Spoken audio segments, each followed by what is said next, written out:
En la iluminación conmemorativa de los festejos de independencia en 2022, justo después del supuesto rostro de la Güera Rodríguez, me conmovió mucho que integraran la imagen de Agustín de Iturbide, consumador de la independencia y primer emperador mexicano.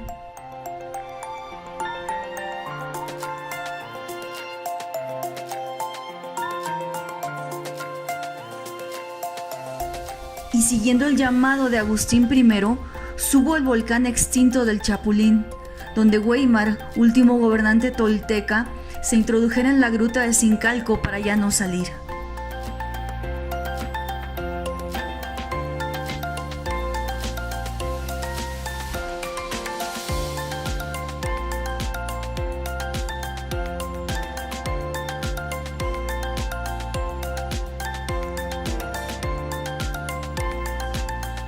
Familia, amigos, qué gusto verlos de nuevo. ¿Me quieren acompañar una vez más por otro recorrido a través de la ciudad de los palacios?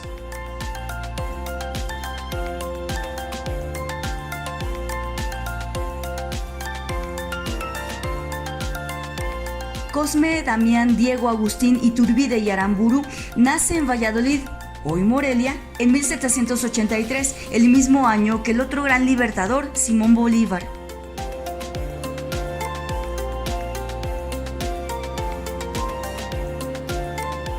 Por línea materna está emparentado con Miguel Hidalgo y de hecho el cura le invita a unirse a la rebelión, pero Iturbide, aunque simpatiza con la causa independentista, se rehúsa al ver la barbarie acontecida en la Alhóndiga de Granaditas.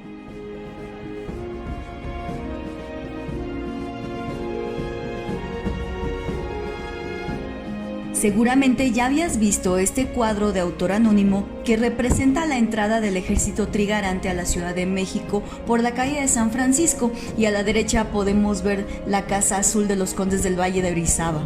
En ese tramo, Iturbide recibió de los regidores del ayuntamiento las llaves de la ciudad.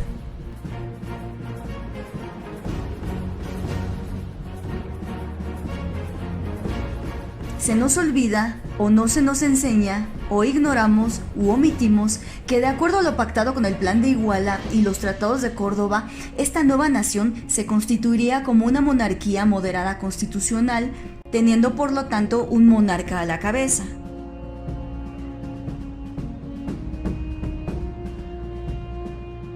El trono del Imperio Mexicano debía ser ofrecido a Fernando VII o a algún otro personaje de la Casa de Borbón. Sin embargo, las tropas iturbidistas, aprovechando el momento y la popularidad de Iturbide, toman las armas y lo proclaman como emperador. El recién conformado Congreso, bajo tal presión, aprueba el nombramiento y se decide la coronación de Agustín I.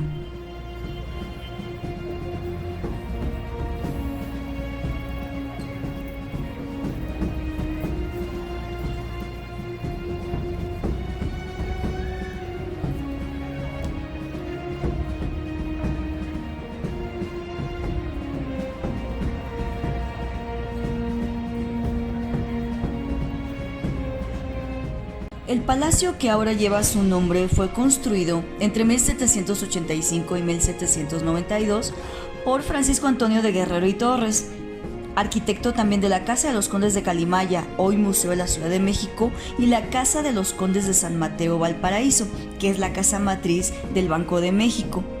Fue encargado por don Miguel de Berrio y Saldívar, conde de Jaral de Berrio, como dote para su hija María Ana.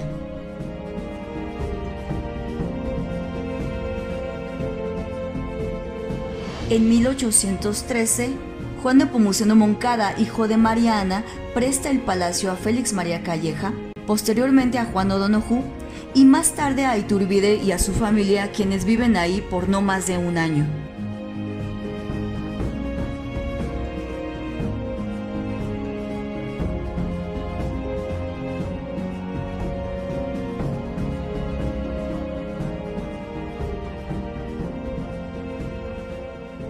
De acuerdo a las investigaciones de los catedráticos, cuyos enlaces dejo arriba a la derecha, la popularidad de Agustín I empieza a declinar por varias razones. Primero, Simón Bolívar y José de San Martín, que se habían integrado a las logias masónicas, critican al imperio porque consideran que la república debe ser la forma de gobierno de las nacientes naciones, tal como el modelo estadounidense, y no una monarquía como la vieja Europa.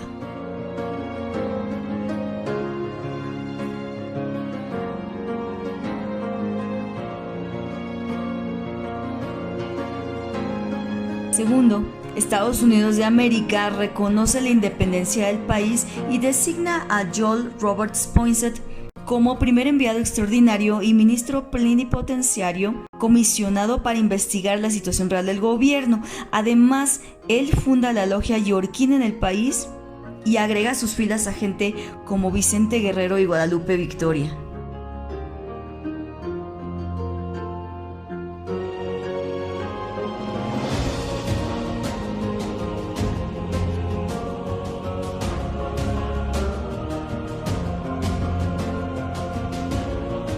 Tercero, el ecuatoriano Vicente Rocafuerte, que más tarde sería presidente de su país, masón y amigo de opositores de Iturbide como Lucas Salamán, Fray Servando Teresa de Mier y Carlos María de Bustamante, publica en Estados Unidos un libro donde no hace sino calumniar al emperador, alimentando así la idea de que derrocarlo e instaurar una república era lo correcto. A esto también se suma Fernández de Lizardi, el autor del Periquillo Sarniento, que publica en El Pensador Mexicano los rumores de que la Güera Rodríguez era amante de Iturbide.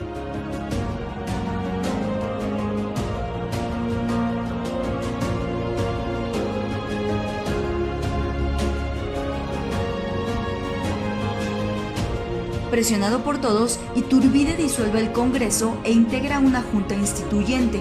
Manda a prender a Guadalupe Victoria y Nicolás Bravo por sospecha de conspiración y aparece Antonio López de Santana con el plan de Veracruz primero y luego con el plan de Casamata, donde declara ilegal la elección del emperador y se pronuncia por una república.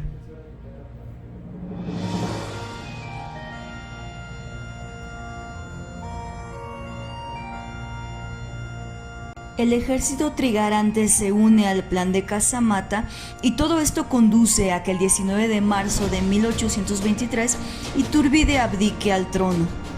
En abril, el Congreso lo declara traidor y enemigo público del Estado e Iturbide y su familia se exilian en Italia, pero regresa en julio de 1824, ignorando la sentencia que pesaba sobre él, y es encerrado y fusilado en Padilla, Tamaulipas.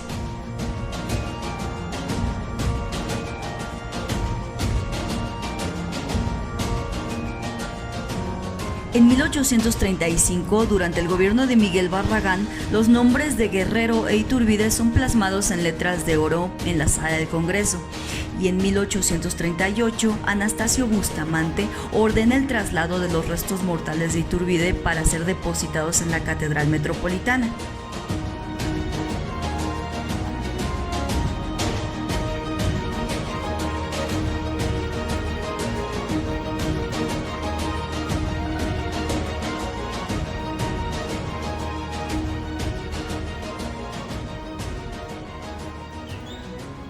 En 1854, bajo el mandato de Antonio López de Santana, se convoca el certamen del himno nacional y González Bocanegra, el autor, incluye una mención a Iturbide en la séptima estrofa.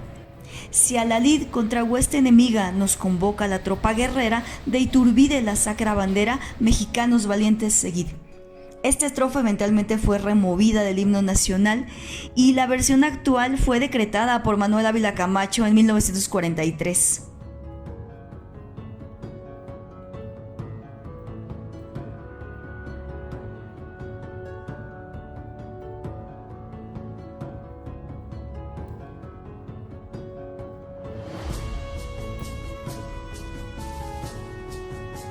El infame Echeverría Álvarez, en 1971, decide desterrar a Iturbide de la historia oficial y nacional con el decreto de que don Vicente Guerrero fue el único consumador de la independencia.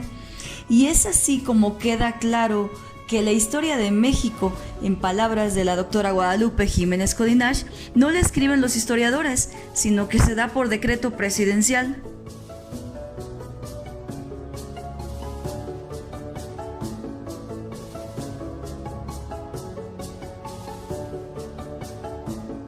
Familia, amigos, agradezco muchísimo que me hayan acompañado en este largo paseo. Mi intención no es dar cátedra de historia, no soy historiadora, sino apelar a su curiosidad y buen juicio y mostrarles que nuestros personajes históricos no son ni totalmente santos ni absolutamente villanos, solo seres humanos que hicieron lo mejor que pudieron con lo que tenían. Los espero en una siguiente entrega, les abrazo y deseo unas magníficas fiestas patrias que ya están a la vuelta de la esquina. ¡Chao!